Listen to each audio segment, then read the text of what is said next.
Yo, what's up homies? Kali ini gue akan memberikan kalian 5 kartun dan animasi paling pelangi. Ya, kalian tau lah ya apa yang gue maksud. Zaman sekarang kartun itu udah mulai memasukkan unsur pelangi. Bahkan sekarang udah mulai ada di kartun dan animasi anak. Dan banyak yang melakukannya dengan terang-terangan guys. Nah di sini gue sudah memiliki beberapa contohnya. Tapi sebelum itu gue mau ngingetin kalau pembahasan kali ini bakal lebih sensitif dibanding sebelumnya atau video gue yang lainnya. Jadi buat kalian yang umurnya belum sampai 17 tahun paling minimal lah ya. Ya gue mohon kalian tutup video ini karena ya begitulah. Kalian boleh nonton video gue yang lain karena masih banyak gitu yang asik-asik anjir.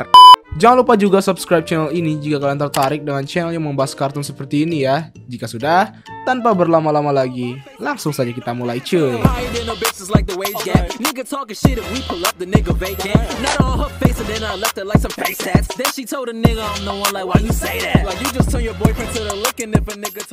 Kelima, She-Ra and the Princesses of Power. I love you too.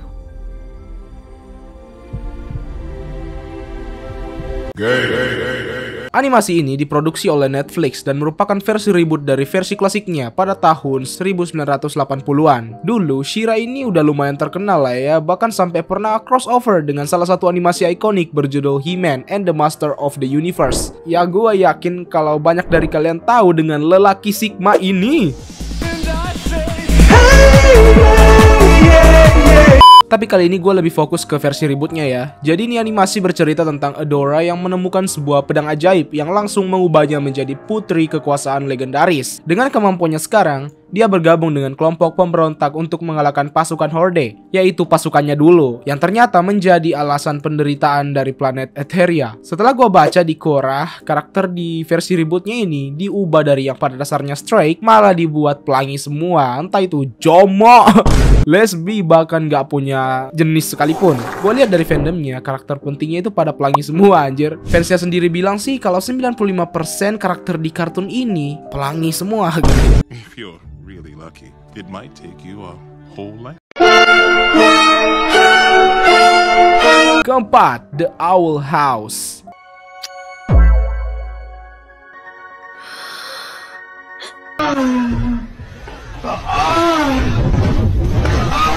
Kartun ini membahas tentang Luz yang ingin pergi ke camp musim panas, tapi dia malah menemukan portal yang membawanya ke alam iblis. Di sana dia bertemu dengan Eda dan King yang pada akhirnya mereka bakal jadi dekat gitu. Luz bertujuan untuk menjadi penyihir dan dalam perjuangannya itu kita bakal melewati berbagai masalah yang entah melibatkan Luz ataupun orang terdekatnya. Jujur aja cerita dari kartun ini cukup bagus lah ya. Bahkan waktu awal gua nge-YouTube nih kartun lumayan nge-hype bersamaan dengan Amphibia. Tetapi ada satu hal yang cukup kontroversial dari kartun ini, yaitu mengenai karakter utamanya yang pelangi.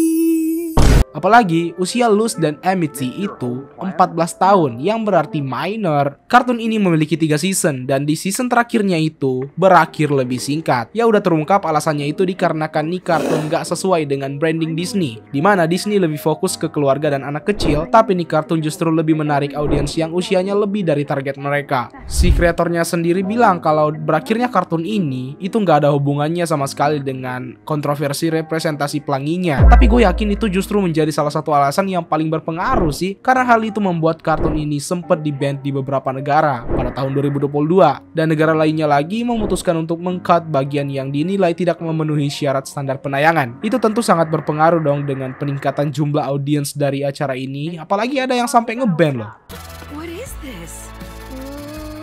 Ketiga, Adventure Time.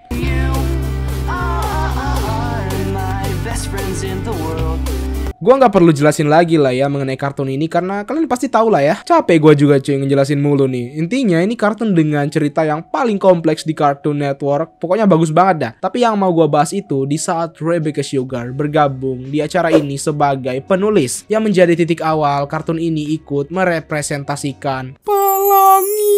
Dia merasa kalau akan menjadi mengerikan jika berhenti membuat karakter jadi pelangi dalam kartun anak-anak, dan maka dari itu dia berusaha untuk memperkenalkan karakter pelangi pada kartun rating G atau semua usia seperti Adventure Time. Pada akhirnya dia membangun hubungan antara Marceline dan Putri Bubblegum, serta dia juga melakukan gender fluid atau perubahan gender terhadap Bimo. Tapi si Rebecca Sugar ini ngelakuinnya diam-diam atau bisa dibilang YTTA yang tahu-tahu aja cuy. Pada episode akhir barulah hubungan pelangi antara Marceline dan Putri Putri Bubblegum diterangkan ke para penonton. Tentu episode itu nggak di-ban ya di Indonesia, tapi justru dipotong doang adegan saling bertukar pesannya. Yang di-ban itu adalah episode Obsidian dari Adventure Time Distant Land. Karena dari awal udah ditunjukin gitu terang-terangan kalau mereka itu pelangi. That's so weird. I might have a concussion. Kedua, Steven Universe. By the power vested in me by the state of Delmarva, I now pronounce you Garnet! Steven Universe bercerita tentang seorang anak laki-laki bernama Steven yang merupakan manusia setengah berlian. Kita akan mengikuti petualangan dia dengan keluarganya yaitu Crystal Gems dalam menyelesaikan berbagai misi, serta dalam melindungi bumi dari serangan Homeworld. Gak bisa bohong kalau ini kartun merupakan salah satu kartun dengan cerita yang paling bagus ya di Cartoon Network, apalagi ditambah dengan musiknya yang pada bagus-bagus. Vibesnya itu estetik bedah, anjay estetik, maksudnya. Tapi di sisi lain, kartun ini adalah pelopor dalam merepresentasikan pelangi dalam kartun. Dia membuat Steven Universe dengan tujuan untuk membuktikan kalau kartun pelangi itu juga bisa sangat bagus. Cukup banyak unsur pelangi dalam kartun ini, dimulai dari konsep Crystal Gems dan berlian yang merepresentasikan non-binary atau nggak punya gender gitu. Kalau kalian perhatiin juga, warna dari anggota Crystal Gem didasarkan dari bendera-bendera LGBT. Garnet juga dianggap sebagai hasil dari hubungan asmara antara Ruby dan Sapphire. Di sini, Rebecca ingin menyampaikan kalau cinta itu tidak memiliki batas, bosku. Dan untuk mendukung itu, dia membuat konsep fusion, yaitu pergabungan. Bukan cuma itu saja, Rebecca Sugar juga ingin menghilangkan stigma buruk terhadap suatu kelompok. Misalnya, perempuan itu lemah dan harus dilindungi. Dia pun mendevelop karakter Connie dan menjadikan dia sebagai petarung yang akan melindungi orang yang dia sayang seperti Steven. Contoh lain, menjadi yang kuat itu harus dengan penampilan yang gagah dan selalu menyelesaikan masalah dengan adu jotos. Rebecca pun membuat Steven yang bisa menyelesaikan masalahnya dengan negosiasi dan pengertian. Biarpun dia berpakaian seperti wanita, bahkan sampai menangis. Intinya dia mau menyampaikan kalau menyelesaikan masalah itu tidak hanya dengan satu cara, serta menjadi kuat tidak harus terlihat gagah. Menurut gua, cara Rebecca Sugar ini pinter sih dengan konsep batu permatanya ya. Representasi pelanginya itu nggak begitu mudah untuk di-notice, guys.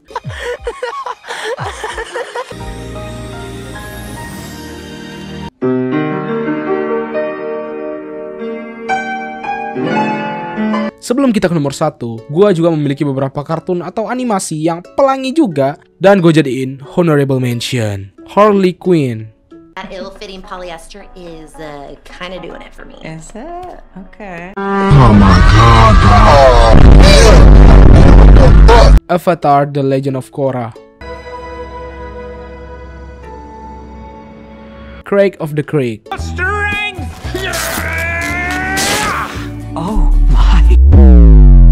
Pertama, Dear Dog. Attention everyone, I have an announcement. I am a homosexual.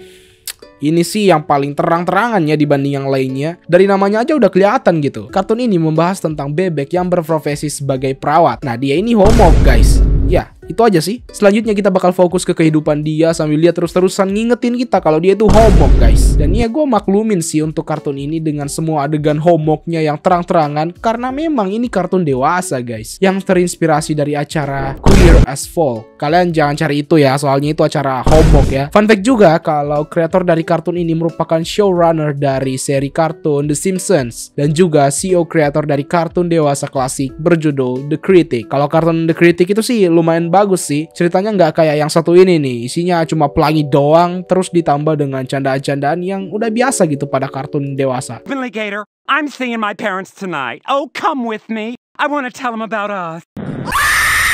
Oke guys, mungkin sekian video kali ini. Di sini gue nggak setuju banget ya tentang agenda beginian dimasukin di kartun anak-anak gitu, karena gue pikir mereka ini belum pantas untuk memikirkan tentang begituan. Tentang pacaran aja belum, apalagi tentang aneh-aneh beginian. Kalau kalian memiliki kartun yang paling pelangi lainnya, kalian boleh tambahin di kolom komentar ya. Jangan lupa like jika kalian suka, subscribe jika kalian tertarik dengan channel yang membahas kartun seperti ini. Koreksi di kolom komentar jika kalian merasa ada hal yang keliru di video gue kali ini. And have a nice day, guys.